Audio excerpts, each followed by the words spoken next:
Gast ist heute Monika Föhner. Sie ist so viel mehr als ein Coach für Familien mit erziehungsintensiven und verhaltenskreativen Kindern. Sie ist systemische ADHS-Familientherapeutin und sie arbeitet als Kinesiologin, als ganzheitliche Reflextherapeutin und mit unzählig vielen genialen anderen Methoden. Herzlich willkommen, Monika.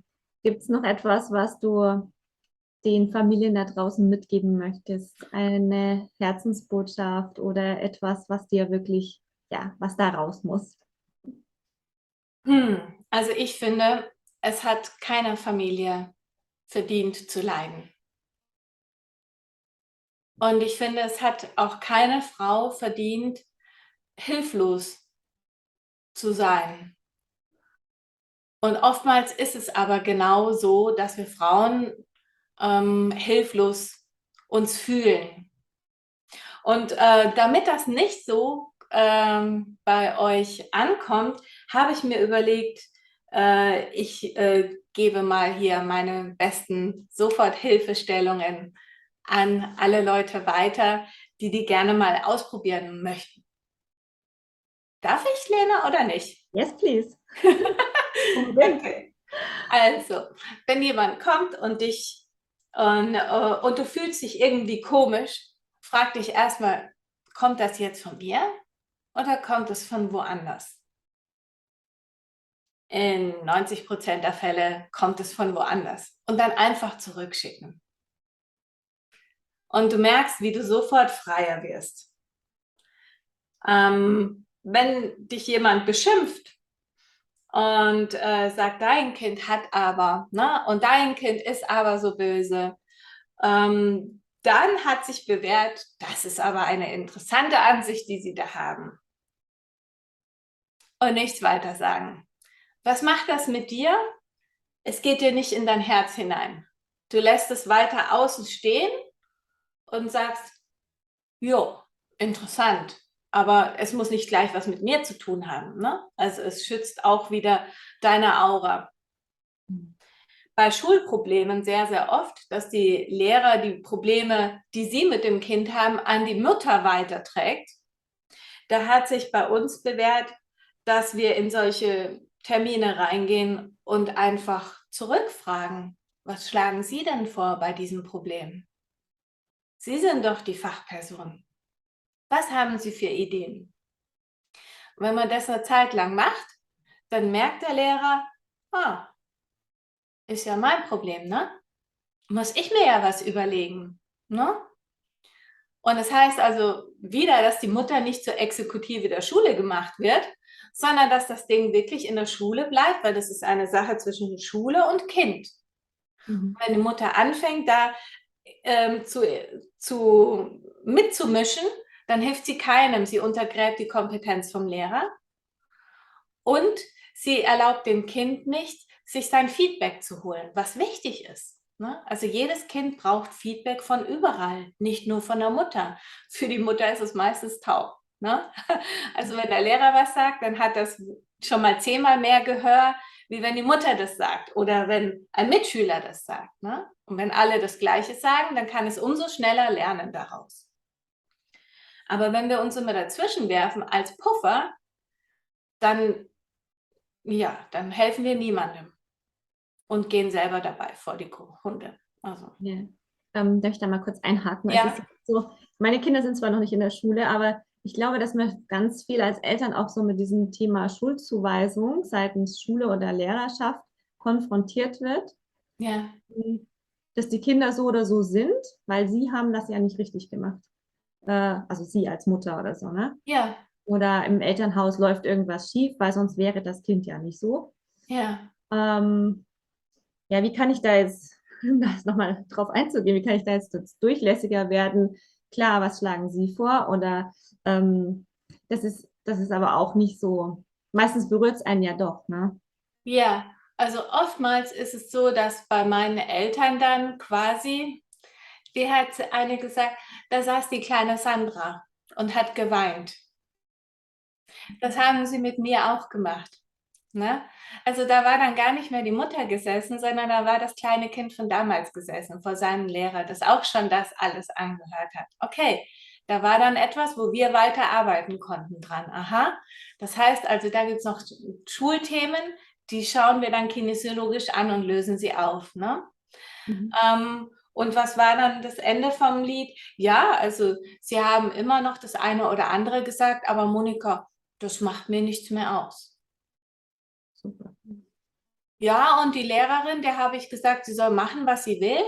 Sie ist der Chef, ne? Sie kann egal welche Methoden anwenden. Wenn sie zu krass wären, dann würde ich schon gerne noch vorher das wissen, dass ich das zu Hause auch mittragen kann. Aber ich habe ihr die Kompetenz zurückgegeben und habe gesagt, hier, liebe Lehrerin, das ist dein Partysalon, das sind deine Regeln. Mach, was du willst, was du brauchst, damit du mit meinem Kind klarkommst. Und informiere mich.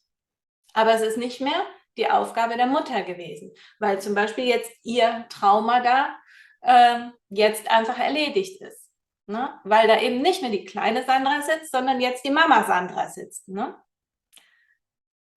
So Sachen. Ne? Und eben wichtig ist es wirklich, mit dem Lehrer zusammenzuarbeiten. Es ist mir heute immer noch unerklärlich, wie ich mit meinem echt wilden Kind trotzdem die Schule geschafft habe, teilweise oder sehr, sehr viel ohne Ritalin und ohne all das. Und die Lehrer das mitgetragen haben. Das geht nur, wenn du wirklich zusammenarbeitest, ne? Und ehrlich bist. Also ich habe mich vor den Lehrern nackig gemacht. Nicht so, sondern ich habe gesagt, Sie, wir haben diese und jene Situation. Ne? Ich mache das. Sagen Sie mir wöchentlich Bescheid, wenn irgendwas ist. Ne? Dass man dann eben so eine Lösung hat. Dass es dann aber nicht in eine Art Jammerpost immer ausartet. Ne? Weil oftmals kriegst du dann von den Lehrern nur dieses Feedback, was alles schlimm läuft und du liest es eigentlich und du sagst, ey, der schreit um Hilfe. Na, aber ich kann ihm doch nicht helfen. Na, ich bin doch kein Lehrer. Ne? Das ist eben das, was wie weit lässt du dich einspannen vom Lehrer und wie weit lässt du ihn seine Aufgabe wirklich alleine machen? Das heißt aber auch dann sich rausziehen, ne? Und zu sagen, Ja. hey, das ist Schulproblem, Bestrafung in der Schule, alles Schule. Hier zu Hause ist mein Ort, hier meine Regeln, ne? Mhm. Und das ist schwierig. Ja. Ja, ich habe ja keinen Zugriff auf das Kind in der Schule, also ich kann ja da so Ja, nicht beeinflussen, was geschieht. genau. Ich habe Ähm, auch gesagt, was wollen Sie? Soll ich mich neben mein Kind setzen? Ich kann das machen, aber ich glaube, das kommt jetzt auch nicht gut. Na, was wollen Sie denn von mir? Ich bin noch zu Hause.